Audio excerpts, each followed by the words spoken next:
these players have a chance of winning? You know, currently Sticky Flames for their Dota, for their StarCraft in the league, they offer coaching and cash prizes. But for Dota right now, what we're trying to do, they're trying to build just a community. So by hosting these tournaments, really trying to get people to be invited back for that invitational, which will have a cash prize on the 26th. These ones, though, the weekly ones, is just for that spot in the invitational, and really just, you know, having these fun tournaments to play in every week, because it's a little different from just saying, hey, you know, grabbing a couple buddies, coming on a Dota, playing a couple games, and then forgetting about it. When you're playing in a tournament, there's really that sense of I guess just team potential there, and the team working together to win, and looks like everyone's in. Yes, let's get this show on the road, man. I'm excited.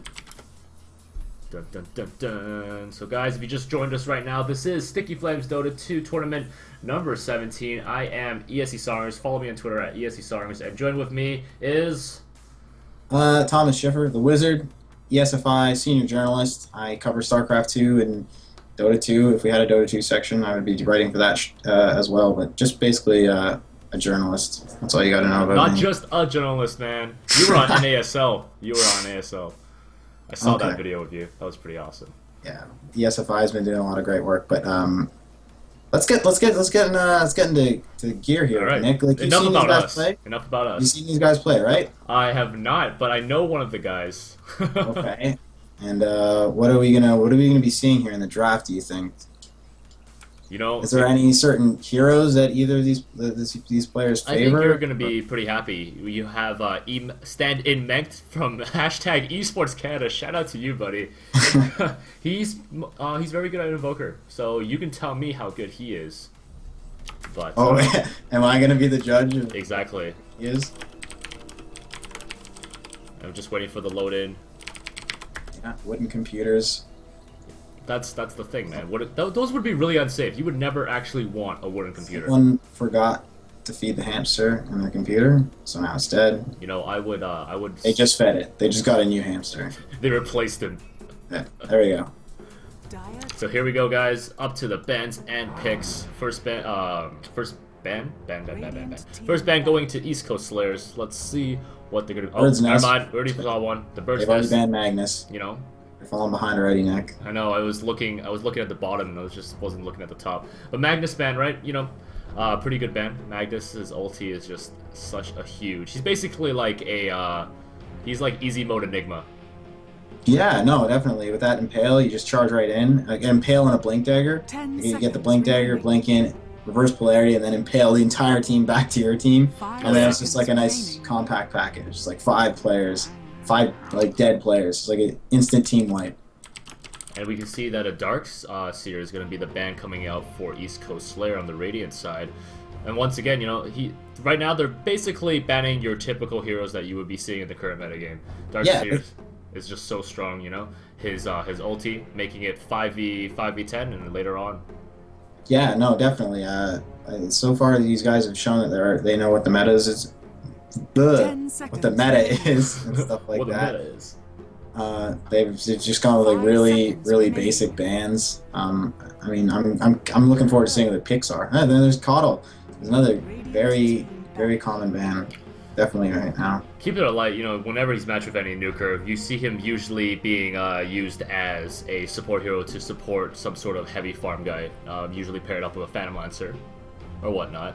So I'm pretty sure we won't be seeing a PL in this game as well, especially after his babysitter has been kind of taken out.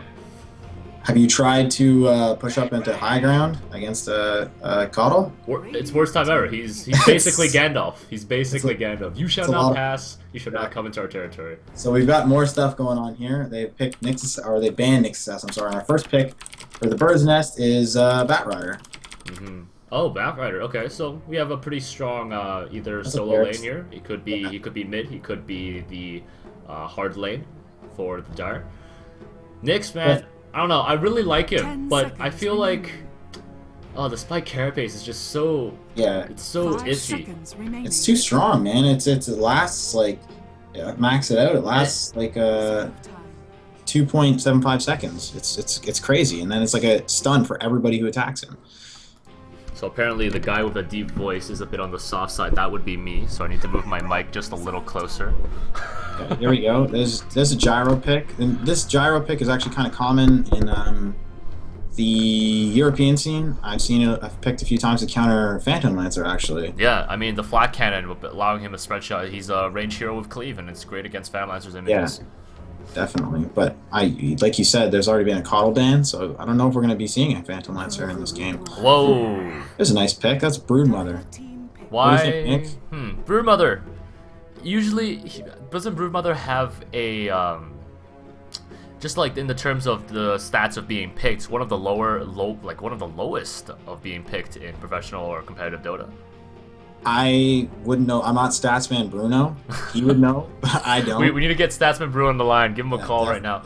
But But, Broodmother just hits me as a sort of hero that doesn't have too much utility apart from her lane push. Yeah, but you know, if there's a good if you play Broodmother well, I mean, it's a scary presence in that lane. It's like you stand on that lane, and then oh my god, I'm loving this Bird's Nest. I'm just like getting chills right now. This Bird's Nest lineup, I'm gonna predict right now, just based on what we're seeing, is gonna be lots of active ganks on the map. You know, they're gonna have Bat Rider, they're gonna have Storm Spirit coming in. Rubik is always a good, you know, his telekinesis is like basically like a 3-second immobilizer. Or it's a very long immobilizer. I'm not saying it's 3 seconds, but these East Coast Slayers are definitely gonna have to watch out because the Bird's Nest is coming for some ganks, man. Oh man, it is gonna be so amazing. One of those, just like one of those bully groups, you know, they're just gonna go and pick on poor little Gyrocopter, poor little Broodmother. Yeah, exactly. It's gonna be 3-on-1. Give us your lunch money, and they're gonna play them. They're gonna be hungry. No lunch.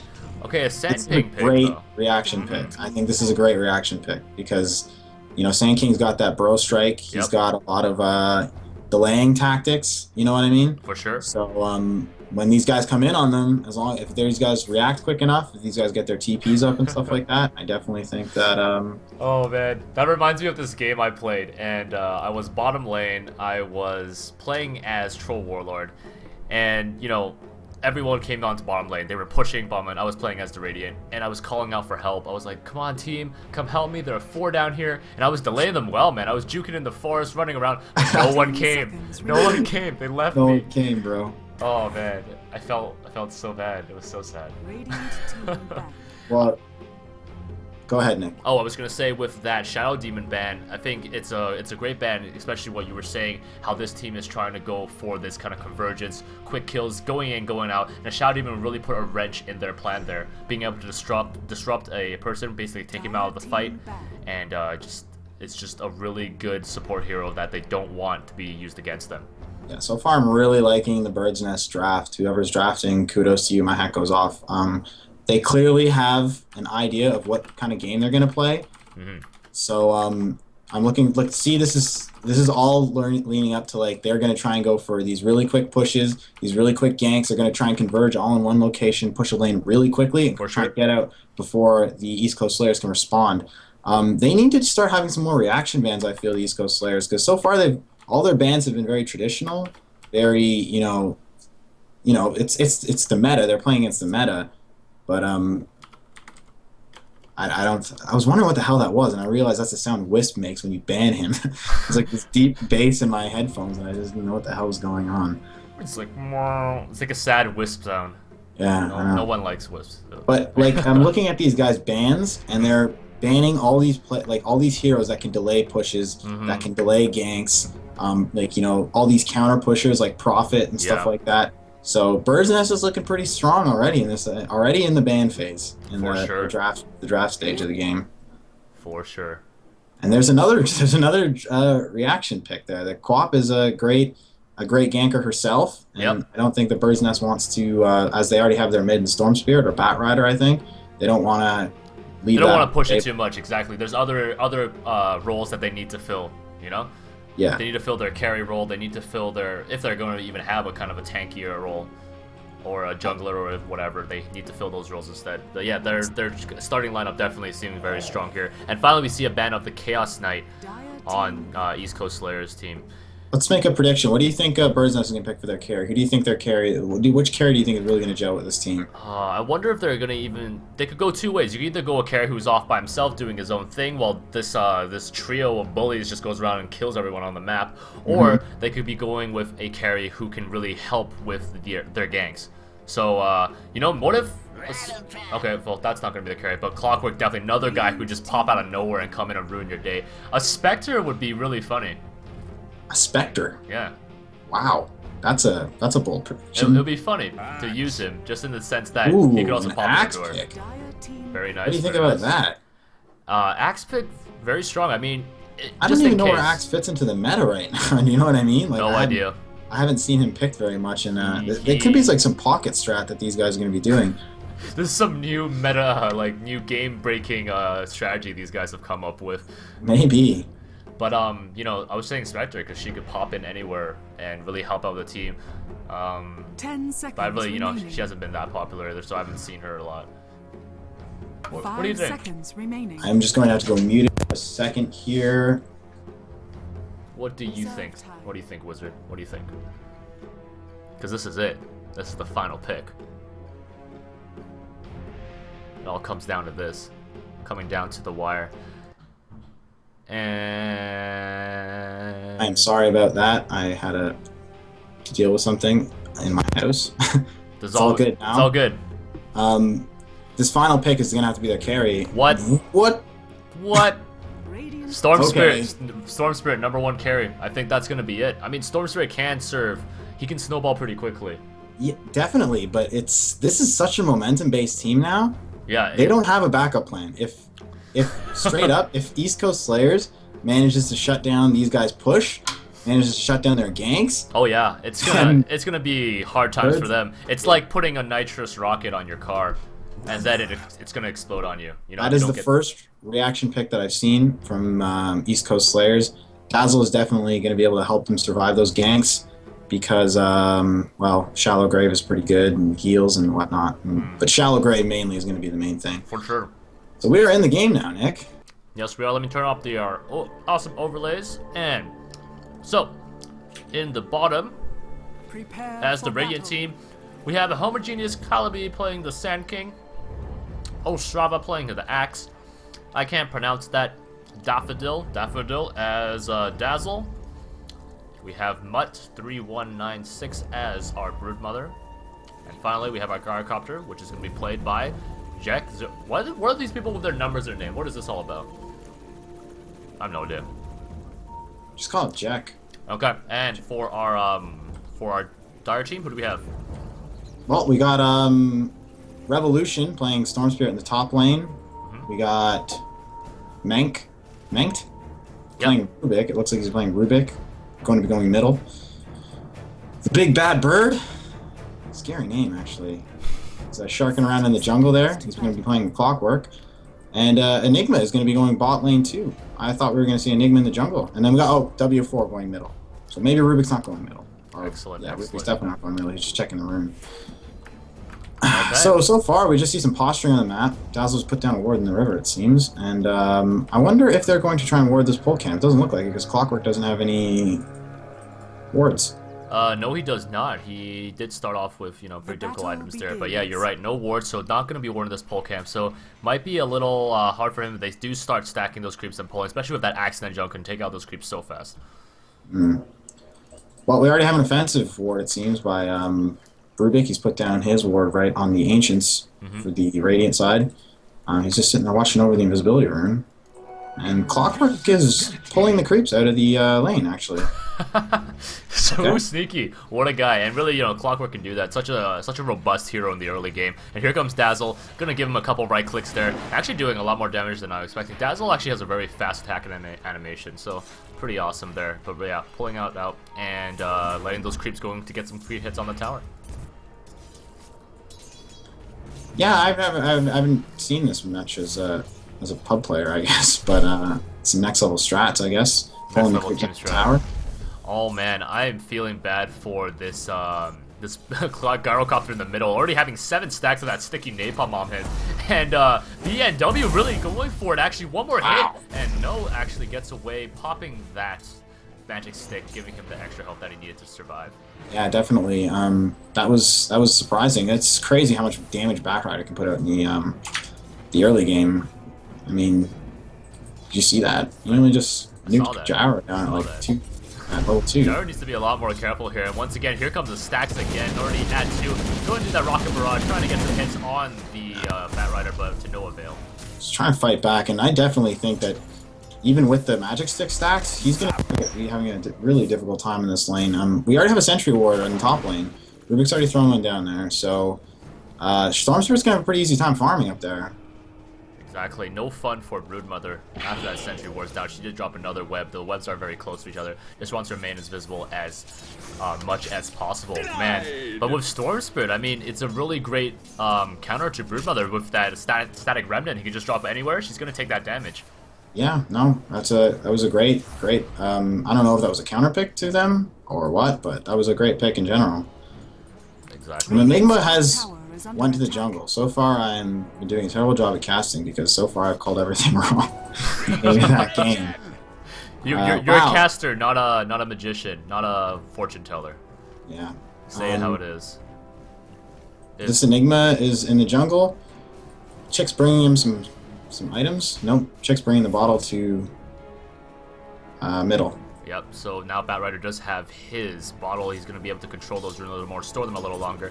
And, you know, by going back, he's giving that Gyrocopter a little bit more time to get in a farm. But no, here he comes back again with those Napalm stack, and Gyrocopter's going to have to hightail it out of there. Meanwhile, at bottom, we do have Clockwork doing pretty well, holding his own against the Sand King and the Dazzle. There are no... Oh, not the Dazzle. The Axe and the Dazzle. Where did Dazzle go? Dazzle went home. Uh-oh. Wow. I don't know if you just saw that, but I certainly did.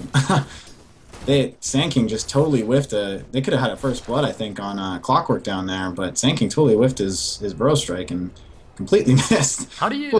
Sometimes Burrow Strike, you know, if you don't click on the person, it tends to miss. I always, when I'm playing Sand King, sometimes I try to be super cool, and I try to go for those strikes where I'm not actually clicking on a target. Those blind Burrow Strikes, and if you land them, everyone's like, oh, and if you don't, everyone's like, you noob. So brave, Nick. In the middle, we got some more action going on here. Gyrocopter's trying his best to fight against this Batrider. He's actually doing a really good job with that rocket barrage. He's just getting Batrider in range for the tower. And, oh, we got some action up top here, too. Storm Spirit, and there looks like they're on first blood. They're definitely going to get it. Wow, nice job. Very nice there. Storm Spirit pulling in Rubik. You know, Rubik's nuke actually does quite a lot of damage at level 1. Actually, no, level 2. Sorry about that. But yeah, it does a lot of damage. You wouldn't really expect that. 140 at level 2. It's quite a nice little nuke she's got there. Yeah, definitely. Broodmother was way too far up, I think. I was looking at on the map, and with that, she knew that Rubik had Sentry Ward, so she should have chilled a little bit. Oh, just that bottom, we just missed that, but caught a little bit of the end tail there. Clockwork was able to get a kill on Axe there, just using his battery assault. And here comes the Batrider. Batrider is flaming, and he wants to catch it. Brings in the cogs. He's got the cogs on Dazzle, and it's looking really bad for Dazzle right now. There goes Shallow Grave. Gonna live a little longer. Dazzle is running for his life, but one more hit, it's gonna go down, and boom, there goes the rocket from and oh my goodness, Gyrocopter coming in with the rocket barrage, doing a lot of damage, popping that stack, but no, with the stun coming from our Batrider is able to take him down, and there goes Clockwork, gonna do a hasteful retreat, and great plays there for our Dire team. Yeah, that was a kind of like a weird little team fight. It was kind of messy, but definitely worked out in favor for our Dire side here. I'm looking at the last hits and denies right now, and the closest person on the Radiant side is Axe with 15. Yeah, but he is trumped by that Enigma and that Storm Spirit, sitting at 32 themselves. Very, very nice. If we have a quick look at the XP graph and the gold graph, definitely going in favor of the Dire. So Nick, kind of called this is like the kind of play that you know, the Dire is going to do. They're going to do this kind of like active ganking sort of strategy. Yep. What do you think East Coast Slayers can do? Actually, we got some action going on here again. Enigma looks like he's going bottom. He's got his black hole. He might try for the. They might try for the Broodmother there. All right, we can see he has that Soul Ring and he has his 3 of his Eldions in there, but there is a invisibility ward, but it won't spot him because Gyro he is smoked. Gyro is getting. Oh my gosh, he's getting stacked right now. There comes the stun from Enigma. There comes the pull from Batrider going back, getting 4 stacks on. A lot of damage, missing his stun though. Now we have the call down, and will Enigma do anything to get him, and looks like the last hit does go to Enigma. Down goes Gyrocopter. Wow, they are doing this. They're doing this strategy to the letter right now. I mean, there's always been some sort of gank going on, some sort of activity on the map. That smoke from Enigma, it was going top. Oh, and then Clockwork. What's Clockwork doing down here? Clockwork is the bravest Metal Knight out there, and really, oh my gosh, taking out 2 heroes. Axe is trying to run for his life. He's like, get away from me. Clockwork is gonna actually be very nice and mosey on back. But Clockwork, you know, those cogs, and he has maxed out battery assault, so really, those little mini stunts are doing quite a number on the guys that bought, and I don't think they really can handle them. 5 damage apiece. Wow. I'm not messing around. He's not messing around down there, man. He's out leveling. Sand King twice his level. Sand King's level 4, he's level 8. Yeah. I don't know what's happening in that easy lane, but it's not good. It's pretty easy for Clockwork, or so should we say. Not so easy for our Radiant team here. And yeah, you know, we were talking about strategies earlier, and it's exactly, oh my goodness, down here, Clockwork trapping Axe again. Battery is still doing so much damage. Axe can't even cast. Not the Clockwork, strongest MVP, enemy I've grappled number with. 1 Clockwork. We see he's going straight to the middle though. Nice missile gonna hit the Gyrocopter. Is he gonna hook shot in? Actually, doesn't have enough mana for the hook shot. Unfortunate. Just 25 mana off. Still going for it, though. Yes, tower diving, so brave. Down goes Gyrocopter. This is looking just very dire, I guess you could say. That was for the Radiant fantastic team. there. Broodmother again is for some reason out like away from her tower. She can take those hits from Storm Spirit and Rubik, but she definitely doesn't want to. I mean, the good thing is she is getting that regeneration in there in her webs, so she is going to be able to kind of get that health back. But yeah, it's getting, you know, she's basically going out a little too far. And here comes Enigma, going to be hiding in the jungle, and they're just going to come out saying, you know what, I'm just going to go balls to the wall and push your tower here. Screw your little spiderlings. Yeah, they're definitely going to get this. Oh my goodness, going for the stun. And kill on Broodmother, looks like. Dust goes down, and she is dead. We have a 10-0, 11-0 lead for the Dire right now. I mean, this gold graph is looking nasty. It is looking quite nasty there, definitely. Sorry guys about the echo. I am going to try to fix the sound just a little bit. Hopefully, just let me know if it's sounding a little better. Yeah, but you're right, man. It's looking dire. It's a dire situation. Here comes the push. It's going down to the second tower there. Nibble with that soul ring just has unlimited mana. He is a battery right now. And Clockwork at bottom is just dominant. He has free reign over bottom. Already has his mana boots. Gonna be probably building up a looks like a mech. It's a hook there. Wish the hook shot, but you know what? It doesn't. At this point, I mean, I made my prediction at the beginning of this game that like they needed that East Coast Slayers needed to do something to respond. Poor Broodmother. Just wasn't even no spells were being. She just died to some right clicks there. Yeah, that was unfortunate. I don't. This is. I'm happy in a way because I called this game pretty well. I feel looking at that draft, but this is painful to watch, man. You know, what they really need to do is just starting to, you know, I haven't seen any of the Radiant team actually helping each other out. I mean, they've been sticking to their lanes pretty hardcore and not really going around helping out where there needs help and really just letting that advantage for the Dire team grow and grow. Yeah, you know, that's what I said at the beginning of the game. I said, look at this draft. They're going to need TPs. They're going to need support. They're going to need to respond to the movements that the other team is making. They need more active warding. If we look on the map, the Radiant only has wards on the bottom river and the safe lane forest. So, I mean, oh, and it looks like Clockwork is down here. Misses his cogs, unfortunately. Won't get a kill on Dazzle there, but scares him off. And look how active, look how aggressive the Dire wards are. Oh yeah, they're everywhere. And that's definitely part of their plan. Here comes Sankin getting pulled in. There goes the Firefly. There goes the pull. One more hit was going to do it. Will Sankin able to get out there with Sandstorm? But no, it's going to be taken out by the stun from our Vampire. All down doing a bit of damage, however. Safely getting out of there. Meanwhile, bottom though, Clockwork once again. You know, who needs a carry when you got Clockwork going around there with that battery assault? You know, we were wondering at this draft, like, who was the carry going to be? And you made the joke that it was going to be Clockwork, but apparently you were right. Oh no, here comes Axe. just going into the forest, trying to get some kills. But no, there's the hook shot. No cogs coming down. Just doesn't even need the cogs anymore. Just gonna go straight up with the battery. So poor Axe. Brutal. And like I said, this team is just gonna converge on lanes and push them. We see Storm Spirit, Rubik mid pushing down the first tier 2 tower. Another dead Broodmother to Enigma. Enigma's already has his mechanism up. Wow, this is oh, there goes the smoke in. Smoke. I want to say that Broodmother, man. Broodmother's like a spider in Australia, just not having a good time. Everyone knows how to kill a spider in Australia. Homing in. Is that a fact? I'm pretty sure. Isn't Australia full of spider spiders? Oh my gosh, another pull.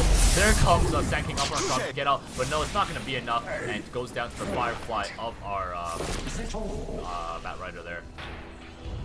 Dark light. And this could be it. I think they're pushing very hard, pushing their advantage. They're not letting the other team have any leeway here. Yeah, they're getting 5-man, looks like, or 4-man on this tier 2 middle tower. And there goes Stormspirit. See what I mean? This is crazy, the mobility this team has. Bat Rider just comes in, lasso, Stormspirit comes in with his ball electricity, and this is just, they're, like, the Bird's Nest is, they had a draft in mind when they started this game, and they are playing that draft to the letter, I feel. Yeah, exactly. Definitely playing that strategy. Now goes the Ligma going in, gonna get stunned. There goes the call down. Actually, give us Black Hole going down, dropping one, but Ligma doesn't go down. Stormspirit trying to do as much damage as can. Firefly going in with the Bat Rider. So much damage. Sand King has to get. Rubik steals the ultimate from Sand King, and a couple of damage there. And there we go, the last remaining one. He's gonna be that guard on there. Down he goes. Actually wants it. He wants it so bad, but a blink is gonna save our Bat Rider to be able to get home perfectly fine. Looking at these team fights, man, and that was like one of the best team fights that the Radiant side could have asked for, I think, and they still only got 2 kills. The kills were on the 2 supports, so I mean, jeez. Yeah, looking at net worth, you have the whole Dire team basically above the Radiant, and with the highest Radiant net worth only being 1,500. There is a pretty big discrepancy here between the teams in terms of level and in goal. And really, it's coming down to when does Bird's Nest want to leave the nest? When do they want to become eagles of prey? Fly out and feast on the innards of ECS. Well, there looks like they are soaring off to the bottom lane now, going along with your pun there, Nick. They are going to push down this tier 1. There's 3 of them converging down there. Meanwhile, Stormspirit is just pushing top. Already has his Bloodstone up. Wow. That's a fast Bloodstone. 13-minute Bloodstone, man. Next and these guys level. aren't messing around. Clockwork is just sharking the jungle, looking for some poor fool to cog. And there it is. He found Gyrocopter. Look at Gyro. He's trying to catch. He gets a call down going off, and down he goes. Clockwork. He's so much health right now. So much mana. Dazzle's going to come in. Gets a poison touch on him, but to no avail. Not going to do much there. There's Bat Rider right after. Force Staff and the Flake. Shadow Grave going on. Dazzle, run, Dazzle, run. You can do it. I believe. But no. Takes down the Bat Rider actually. So another death for our ECS team. East Coast Slayer is getting slayed hard. There goes another hook shot from Dazzle. And the Sand King does his burrow strike, but he's going to be taken down by those Matter Assaults. Now talk your innards. Oh my god. These this team, man, it's just they're just doing exactly what their team comp is meant to do. To push lanes, to bully the other team, and not give them any sort of space at all. They're just going in, man. I don't know what else to say. So much bullying, man. As a teacher, I can't stand for bullying. And this is wrong. Shame on you, Bird's Nest. You guys are mean. Think about how it's making ECS feel. Well, that was a nice deny from Dazzle, actually. Dazzle actually managed to get that deny on the mid-tier 2 tower. But it's a brief reprieve, if anything. Clockwork is still out there. He's just looking for that opportunity to hook shot in, I feel, and just kill one of these guys. Yeah, really, you know, after he gets his Agnum Scepter, I can just see him just hook shotting around. He's going to be like Link from Legend of Zelda. There goes another hook shot. Great hook shot on Dazzle, and instantly taking Dazzle out. Bat Rider came in on that. I mean, everyone came in on that. I think even Nigma has a Blink Dagger too, so now like their whole team basically. Yep, it's just this. They got those early kills, and they haven't let up, man. They haven't stopped. Oh, Axe! No. Did I miss killed something? That illusion, though. You killed that illusion, Axe. Good for you. Call on the illusion. Storm Spirit just trolling, not even attacking the Broom on the top, just zipping around him, taunting him with that jolly fat voice of his. That's not nice, Nick. Come on. That wasn't very nice. Sorry, Storm Spirit. Oh my goodness, the 4 stabs. Battery going back and forth. There it goes down. Clockwork goes in. The push is Radiant's commencing. bottom tower That is bottom under tower attack. will not stand any longer. Storm Spirit in the mid lane. 8 charges on his Bloodstone with a Voidstone as well, just regenerating mana like a boss. They're going in. Maybe we're getting a couple right clicks on that tower though. Sand King looks like he wants to get in position for an epicenter and a burrow strike, but really can't just go anywhere. Once he gets in, there goes Rubik. There's the pickup. Goes back. Storm Spirit picks it up, and there goes down Sand King.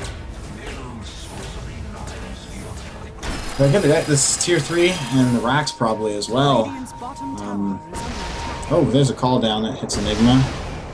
But I mean, I feel like even if this other team tried to 5-man, they still have all the tools necessary. Oh wow, here we go again. Just trying to call it basically reversions of death here. Axe gonna get slowed, running away, but the battery still is just too much for him.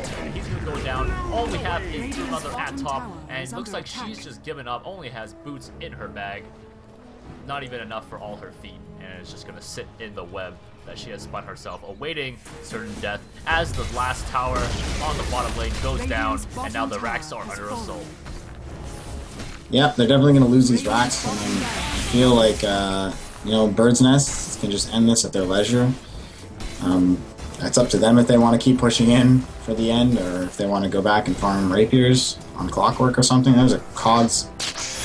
Nick, what's going in. on? Black Hole going down, pulling everyone to that center.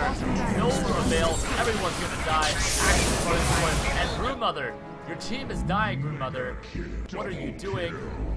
She's hanging out top, man. She's hanging out in her webs. Chilling like a villain, and really, you know, that's it. That's the game right there. Broom Mother has given up on life. Being a spider is hard already, but being a spider with only Radiant's bottom barracks has fallen. you know, 700 gold per minute, that's not too bad. That's a pretty rich spider there. But her poor team. And now, you know, we have Clockwork just standing outside the fountain, being like, hey guys, try to get me.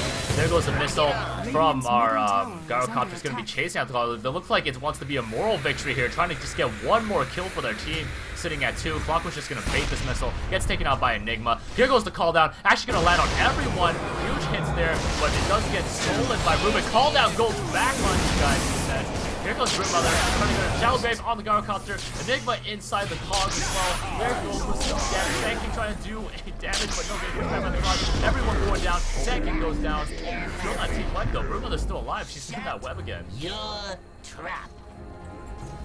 This is, I mean, wow. Incoming. They're trying to find this. I don't think they even want to get this Broom Mother. Radiant's middle tower is under attack. They're trying to find her? Dire's middle tower She's a is under master of attack. being hidden. 15-0 Clockwork, 9-0 Batrider, 6-0 Storm Spirit, 5-1 Rubik, and a 3-1 Enigma. GG, well played. It looks like it has been called by our team, ECS, and congratulations to Bird's Nest for going on to the next round. I want to give a shout out, of course, to Adrian Farkstall playing as stand-in Menk. What a great stand-in. Shout out to you, good sir. Thank you, Nick. I was very happy to do this. I was very happy to be here. This was a lot of fun. Yeah. Shout out to me or shout out to this guy? I'm not sure what you're doing. Tower is under attack. Well, this is not the only game. There's still a couple more. If you're willing to stick around, that'd be great. Oh, I'm absolutely willing to stick around. I didn't hear what you said. I was giving a shout out to that guy, so I thought you were telling me that I was done. I thought Oh, you it's cut not over me. yet. It's not over yet. For Sparta. Go Spider. Well, you know, typically when you say for Sparta, you charge, and there he goes. There goes Broom Mother, charging with the web, doing a nuke on Clockwork, but really just going to be able to get taken down so fast. So they're going invisible though, but no, it is taken down by Enigma. I keep my enemies close. This has been an excellent game for Radiant's Bird's Nest. Yeah, I've learned some strategies here as well. Boom. There it But I Radiant's just middle mean, barracks it's are just, under attack. it just shows you how powerful these sorts of, oh wow, look at this. Go Scepter into the fountain. Yep, there we go, going in. Finally, actually, no, still no one dying here, and oh my goodness! Storm Spirit with the kill. Shout out to David and Bobby if you guys are watching. Dire There we go. There's the first game. Wow. So, what are your thoughts on that? You know, you called it right at the beginning. Great strategy there. You said the team was going to do some sort of convergence, going to snowball to victory, and really they did. More like an avalanche to victory, though. And yeah, really did what they needed to do to take out the opposite team. Well, we only had 2 kills on the board for the Radiant side. 47 kills on the